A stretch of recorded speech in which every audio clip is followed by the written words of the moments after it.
The topic of the day is liberated living. Yes, liberated living. Now, it's a fancy concept, and it would sell books and sell workshops and all sorts of things. What if it's actually possible? Liberated living. So that means then we pause, step back, and look to see, where am I a hostage? What am I in bondage to? What is actually blocking me from living a liberated life? In the mind, like, where would your mind go? Well, you don't have my husband, you don't have my mother, you don't have my brother, you don't have my boss, my coworkers, the traffics, the Republicans, the Democrats, all the people that we're blaming for the fact that we are not living a liberated life. So what if, just what if, there's nobody the matter with me? That effective immediately today, that I get to what the cause of this upset is, what the cause of this frustration and righteousness and contempt and manipulation and all that is. Would that be okay with you, to actually see that it's not people that are causing distress in me, that it's a thought that I'm having, a thought that I'm holding, a thought that I innocently believed, in fact. So thought as cause, feelings as effects. So the feelings then are doorways into what I'm actually thinking. So I'm going to pose some questions here, hopefully to get you thinking and to elevate us up out of this little bitty part of the brain that is for lizards and snakes only, into a little more playful part of the brain, and then hopefully into the big part of the brain that's capable of innovation, of creation, of resourcing, of resiliency, of things that are more in alignment with our divine nature, and what is absolutely in alignment with what we were created to be, which is to expand, to think, to grow, to create, and to break free from these binds, emotional binds, and old patterned ways of being that we live in. So I'll pose a few questions, allow you some time to reflect, to think, and to access your own wisdom, because Martha Creek does not have your answers for you. Isn't that good news? Martha Creek has questions for you, and I'll be asking me the questions and answering the questions and inviting you to do the same thing. So, first question, when you get afraid, what is something you could do to shift out of fear? Think back to what you've done in the past when something really scared you, frightened you, even terrorized or panicked you, when we then typically then regress into an immobile, panicked, freezed over state. What's something you could do to shift out of that, to break free from that pattern? And even though you have fear, fear doesn't have you. What's something you could do? Okay. So something I've done is to see what thought is causing this. I'm afraid because. I'm afraid because. So then a thought would emerge or arise. I'd become aware of a thought like, I'm not safe. I need security.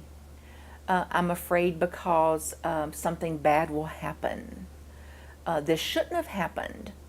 So I see that what I'm actually afraid of is not what's happening in physical reality, but something that I'm thinking about physical reality. So it's not what's happening in the field that's actually causing the fear. It's the thought I'm believing at the time. So, for example, then, what are the effects on you?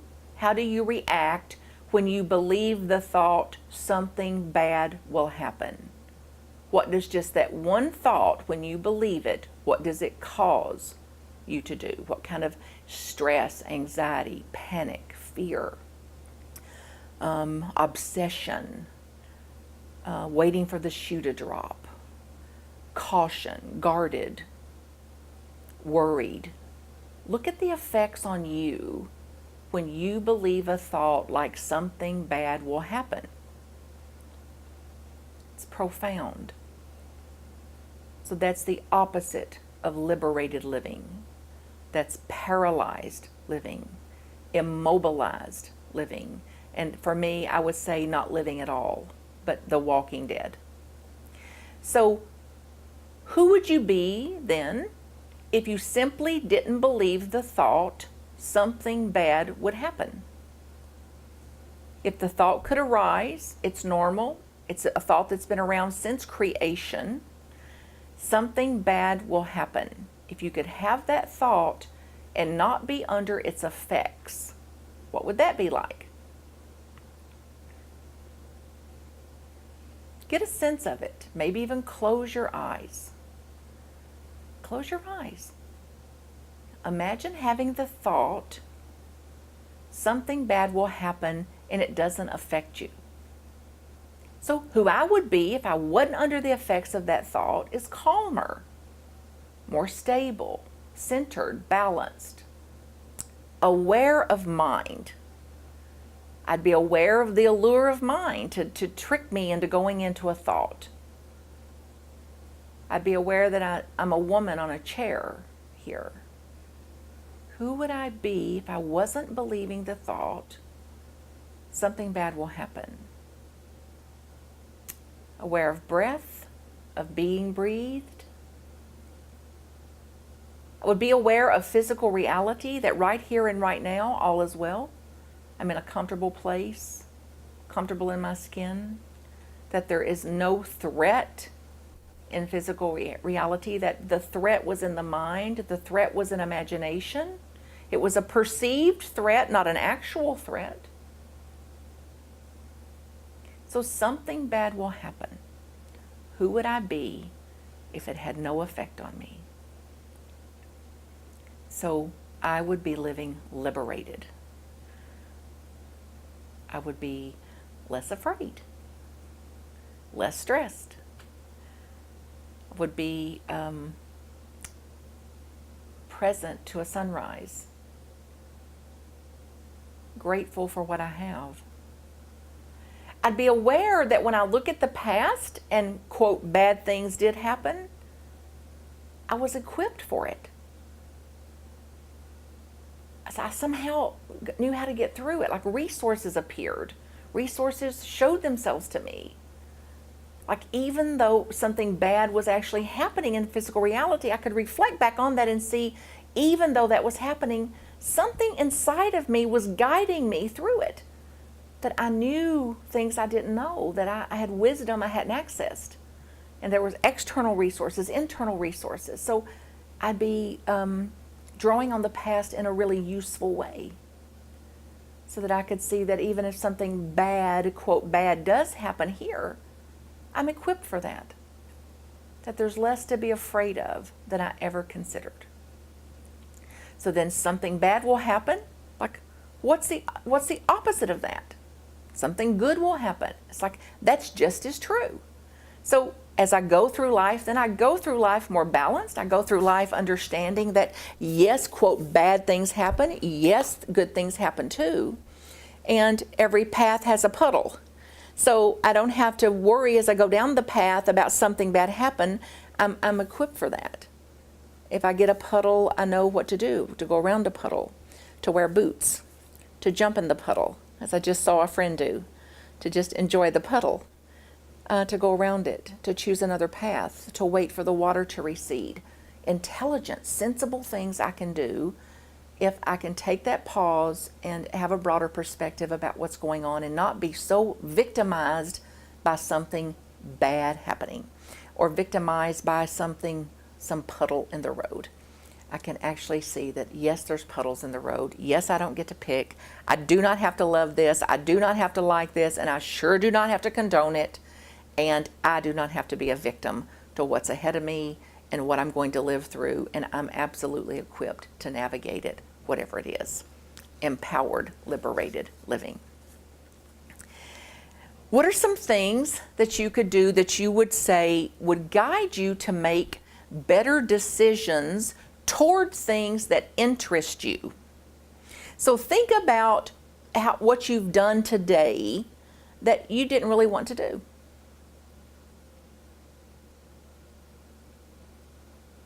You may say, brush my teeth. It's like, well, I doubt that that's true that you didn't want to brush your teeth because you don't want your teeth falling out. So yes, I didn't have a joyful time brushing my teeth, but I'm going to brush my teeth anyway because I don't want my teeth falling out. We're looking more at what I'm doing because I've always done it without stopping to see, does this really interest me? So I often say, I'm going to imagine then being at the end of my life, looking back on my life and going, what would I like if I had a little like symbol, like on our Facebook pages? We have our little like symbol. So like. If I'm going to look back on my life and see what I've done in my life, would I actually go like? I like that I did that. I like that I spent money there. I like that I set a limit there. Or would I look back and go, wished I hadn't have done that. So instead of like, thumbs up, it's like 2 thumbs down on that. So what in your life are you doing that you're likely would look back on your life at somewhere down the road when we're wiser or older, or even at the end of our life when we often do reviews and begin to get more reflective and inner about how I've lived a life? What would you look back on your life and wish you hadn't have done? What would be some of those things? So for me, it would be that I sweated small stuff, that I made an issue out of something as minor as a hangnail, and then talked about it, wrote emails about it, made a big blow up about it, and in the big scheme of things, it was not necessary. It simply was not necessary for me to put that kind of energy out to it. So if I had to do it again, I would have done less of sweating the small stuff. And then ultimately I see there's more small stuff than I could imagine. Traffic jams, somebody's opinion, who likes me, who doesn't, did they call me back, did they answer the email, are they going to love me, like me, fire me, ask me out, date me, divorce me.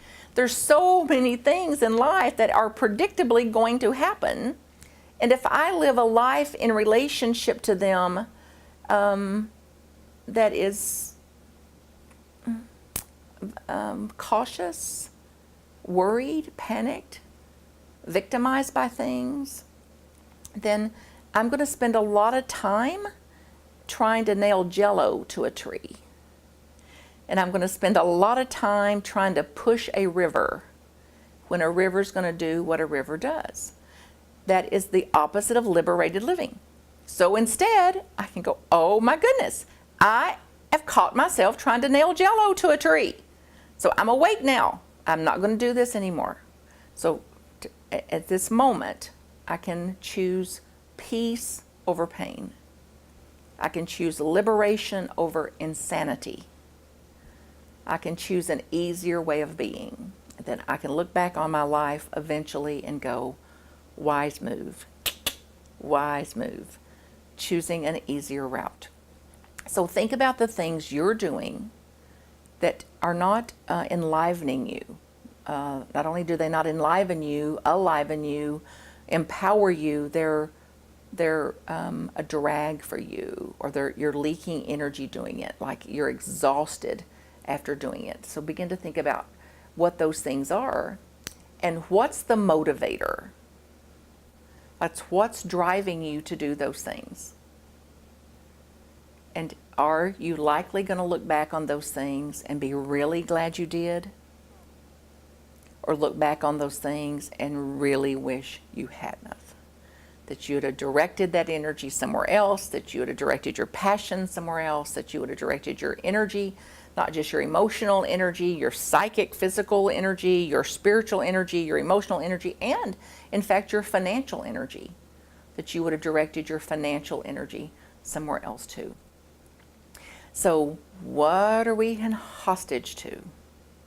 Who are we in hostage situations with? What behaviors are we in hostage situations with? And what would it be like, moment to moment, experience by experience, interaction by interaction, to take a step back and say, I'm going to think here. I'm going to really look to see, does this interest me? Does this matter to me? Is this an important relationship? Is this an important action for me? Is this an integrity for me? Is this how I want to live my life? Is this how I want to interact with life? And if the answers are not yes, then it's like these are clues. Then it's like no is no, and it may even be that I don't know what it is yet, but I know what it ain't.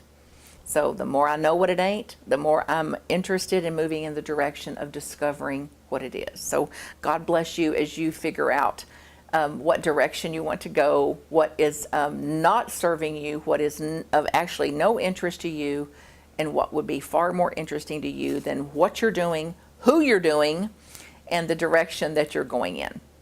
And remember, our ultimate goal is to live a liberated life. Less bound emotionally, less bound physically, less bound financially, less bound psychically, psychologically, and how to continue to free ourselves thought by thought by thought, belief by belief by belief, and story by story by story. So we're taking down the BS here, the belief systems, and how to actually dismantle these belief systems, not only in us, but that have been in the fabric of humanity since creation. So one of the things I can see about where we leak energy and where I, over the past, have spent a lot of efforting and striving and just outright working at trying to get people to like me, to love me. Am I okay now? Am I okay? Am I okay?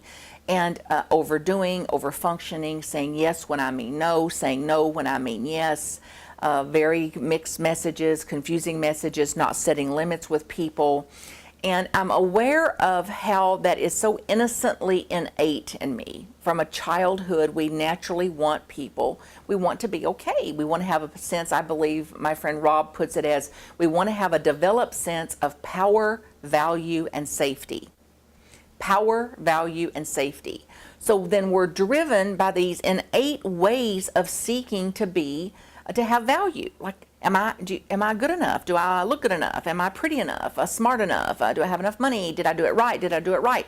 Please affirm me. So we're seeking love, seeking approval, seeking appreciation, and actually innocently believing that it's possible to get it outside of ourselves.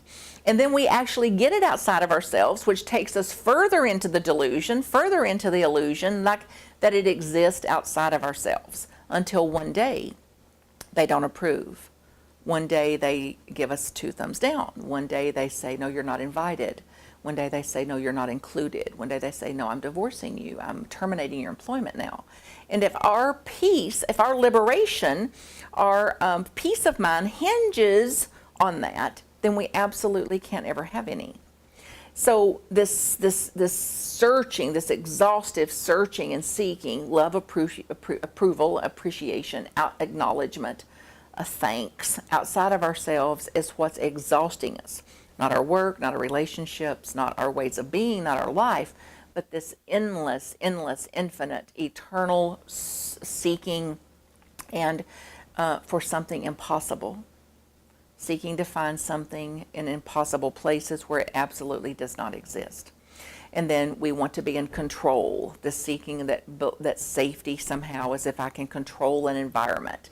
And I know it well, and I understand the mind and how it works with predict and control. Let's get all these ducks in a row. And then once I do, I can take a big deep breath. And then no sooner than I have sat down, the ducks are not in a row again, because the winds of life have blown through and things are rearranged. And if my peace is hinging on that, if my liberated mind and my way of being is hinging on things not changing, loco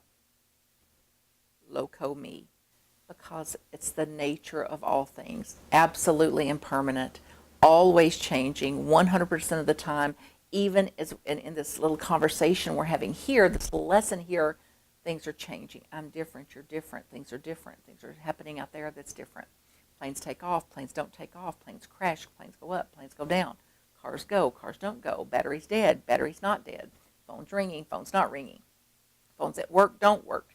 So all of it in its right and perfect evolutionary process, and me depending on it going my way.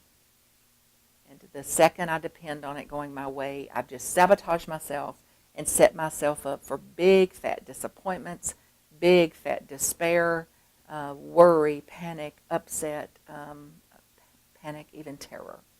So it's incumbent on me to accept that the seeking externally is what's exhausting me. And until I drop that, minimize that, and actually accept the fact that what I'm seeking is impossible, then I'm going to continue to, suffer. So to eliminate suffering, it's got to be eliminated here.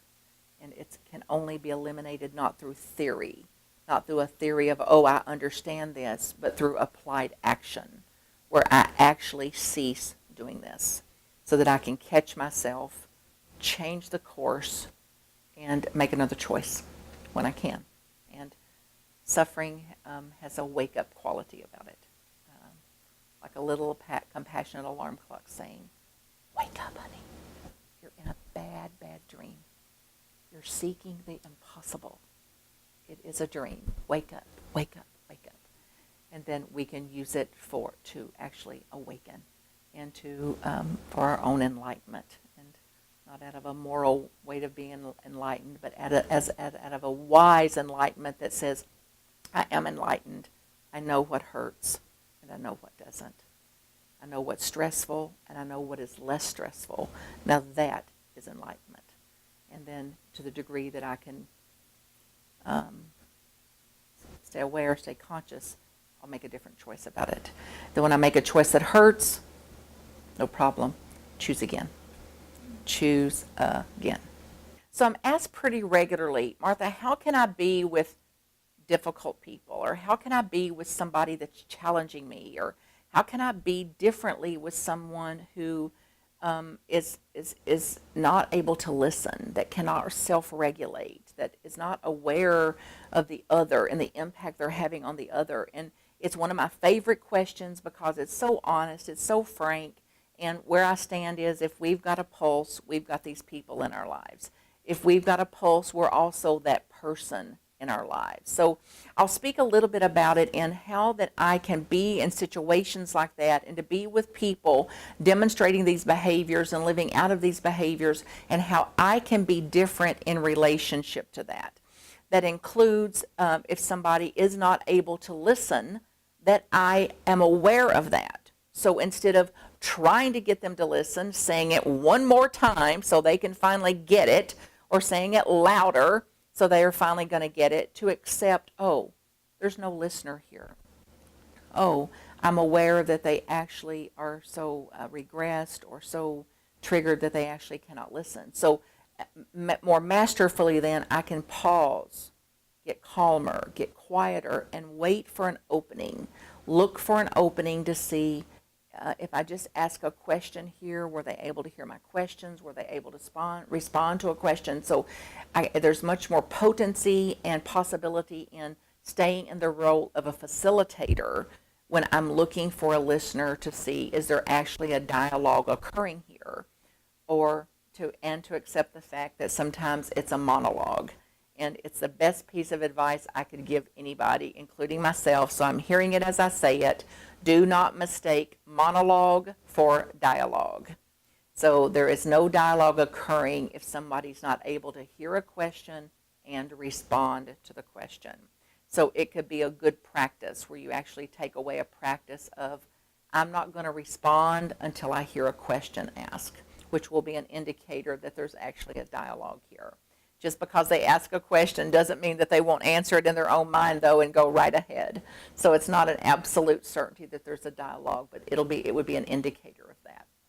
Over time, it's been very, very crucial for me to be able to set some limits. So it could be somebody that is asking me to do something that's out of my integrity, that I'm just not going to do what they're asking me to do, and how I can just receive the question and thank them, and to let them know, no, I'm not going to do this, with a little more confidence, with a little more clarity about it's not wrong that they're asking me. What they're wrong is not doing. I'm not a moral judge. I'm not their moral compass. It's none of my business, their morality and ethics and their life, their way of being is not of my business. So what they're doing is none of my business either. My business is to see how can I respond to this more honestly and not judge them for what they're asking me for, and not to sell my own soul in response to them, but to give an honest answer about it. And it's helped me over time to understand that there's two parts to a no, two parts. And that is to acknowledge the question and no. So it's hard for me to say no to you and the answer is actually a no. Or I'm afraid of hurting your feelings and the answer to your request is no. Or I get that you really want me to do this. It's understandable. And I'm going to say no to the request this time. So that's been, a matter of fact, I don't know if I hadn't have found that practice over time of an honest no that has the two parts. So an acknowledgement of the question, an acknowledgement of the human being that's asking, and the bridge seems to be the and. The bridge across, I understand your question, understand it's important to you, thank you for asking me, and the answer, the honest answer is no. So that and in there and those two parts is what made it possible for me to liberate myself from this fear of saying no, the fear of their reaction, fear of anger, fear of losing them as a friend, fear of hurting a feeling. And I'm not over it. I'm not immune from it. And where I stand is if we've got a pulse, if I've got a pulse, I've still got some work to do. But using that practice over time has exponentially liberated me.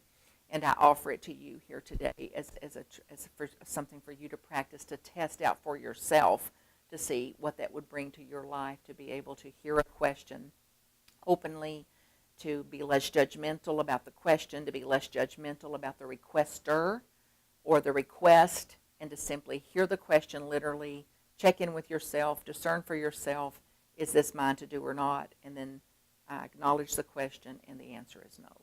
So give it a go and see how it turns out. Another thing that I hear quite a bit about are just general complainers. Nobody wants to be with a complainer. And it's like there's such a label that goes with it. And it's like you spot a complainer coming and you want to like be a turtle and go in your shell. Or you spot a complainer coming and you suddenly have to run into a bathroom, although you don't have to use the bathroom. So we're looking for these chicken ramps, these exit ramps on how we can get out of the path of a complainer.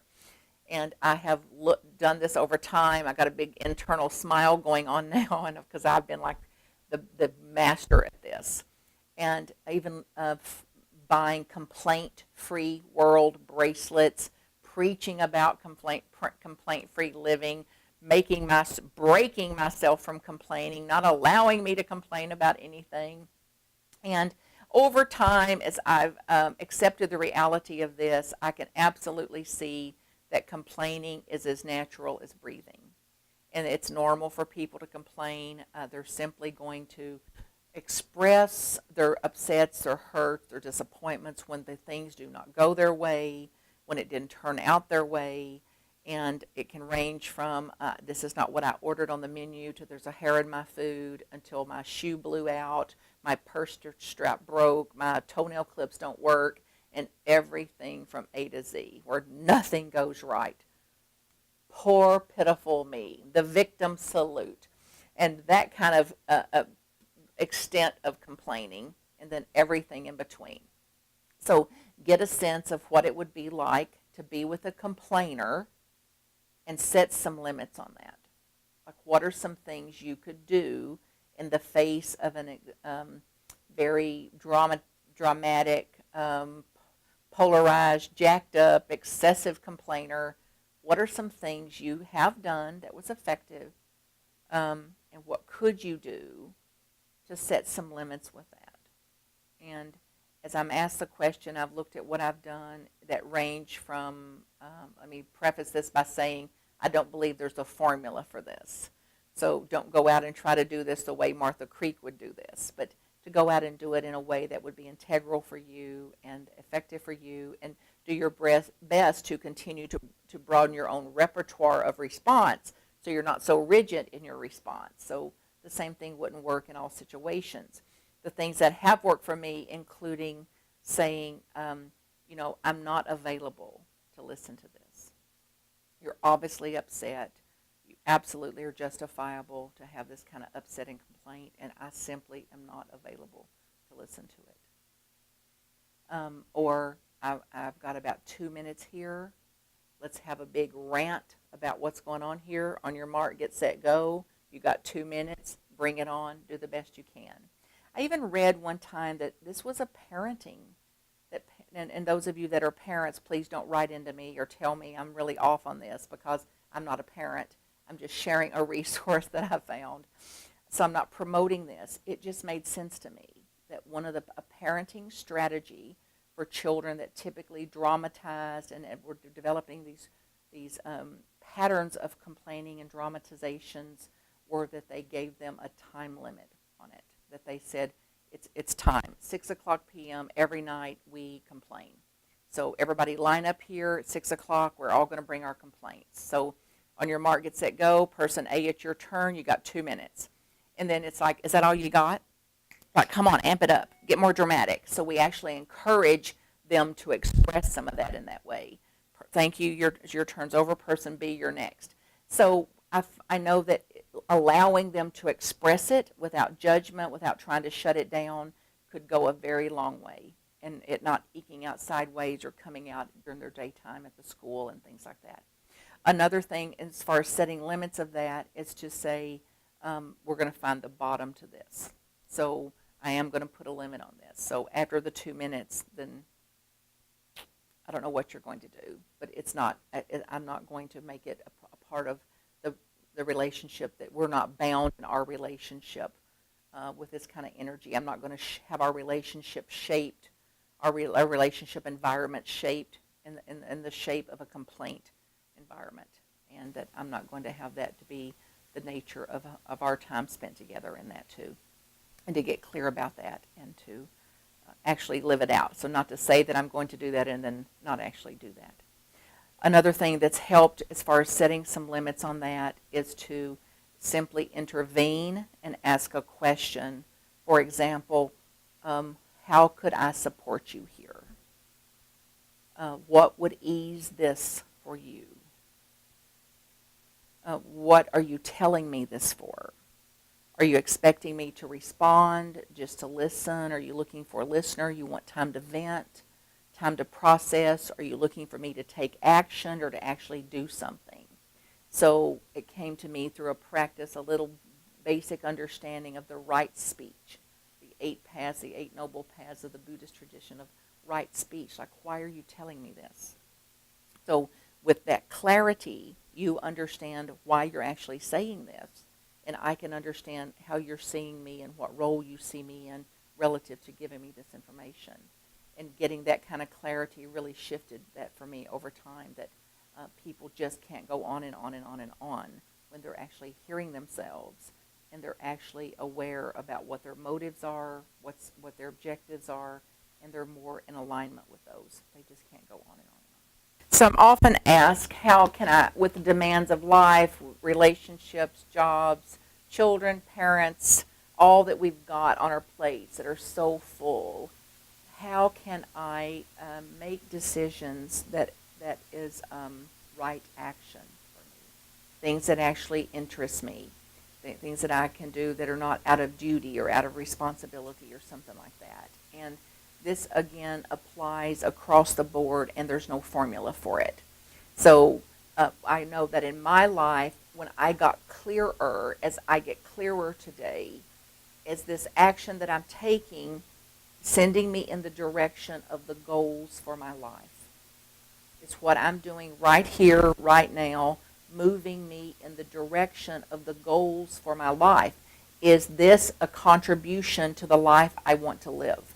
And if the answer of that is yes, then it's like that's integrity. That's an honest answer to that. Just the choice I've made for how I'm going to spend my time at lunch, how am I going to spend my time tonight, are those moving me in the direction of the goals for my life?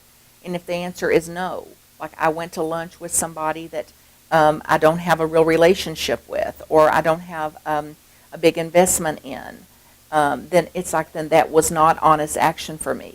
That would be me living out of a pattern of people pleasing of afraid to say no, afraid of hurting somebody's feelings, afraid of that they're going to judge me for saying no, afraid that they're going to attack me verbally because they're going to find out I went to lunch with somebody else instead of going to lunch with them. And part of that, my progress and my growth has depended on me building my tolerance to that. That I can actually tolerate somebody saying, I asked you for lunch, you said no, then I saw you over there with so-and-so at lunch. Like you dissed me, you abandoned me, you rejected me, or you don't like me, you hurt my feelings, I don't like that. I felt lonely, I felt isolated, I felt left out, I felt like I don't belong. It's like that's normal. Human beings have hurt feelings. They naturally want to belong. They want to be included. I can understand it clearly. And I can say, it's normal for you to be hurt. I'm deeply sorry that you were hurt by that. And the choice that I made for who I'm going to have lunch with had nothing to do with you. You were not in that equation. So it was not a no to you. It's a no to lunch with you. I already had plans for how I'm going to spend the lunch time. I already had plans with how I'm going to utilize the time that I had that is moving me in the direction of my own goals for my life. It was project driven or mission driven or something like that. And I'm sorry that you're hurt by it. And ultimately, I'm not responsible for your feelings.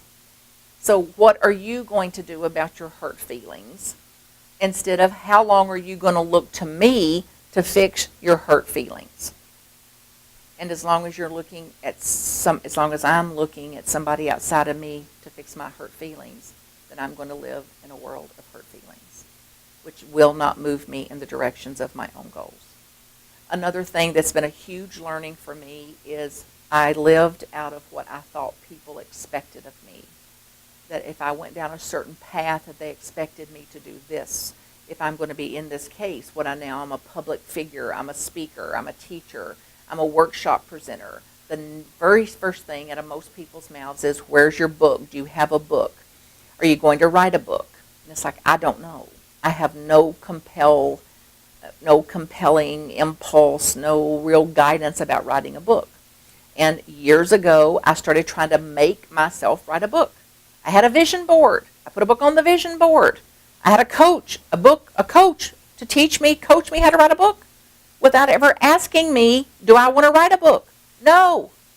Does writing a book excite me? No. Do I want to spend my days writing a book? No. Like it was simply not honest action. If I hadn't have caught that, and it took me a bit to catch it, I was trying to make myself write a book. Make myself sit at a desk, put a pen in my hand, put paper in front of me, make myself write a book. And it would be no different than trying to make myself like a food that I don't like.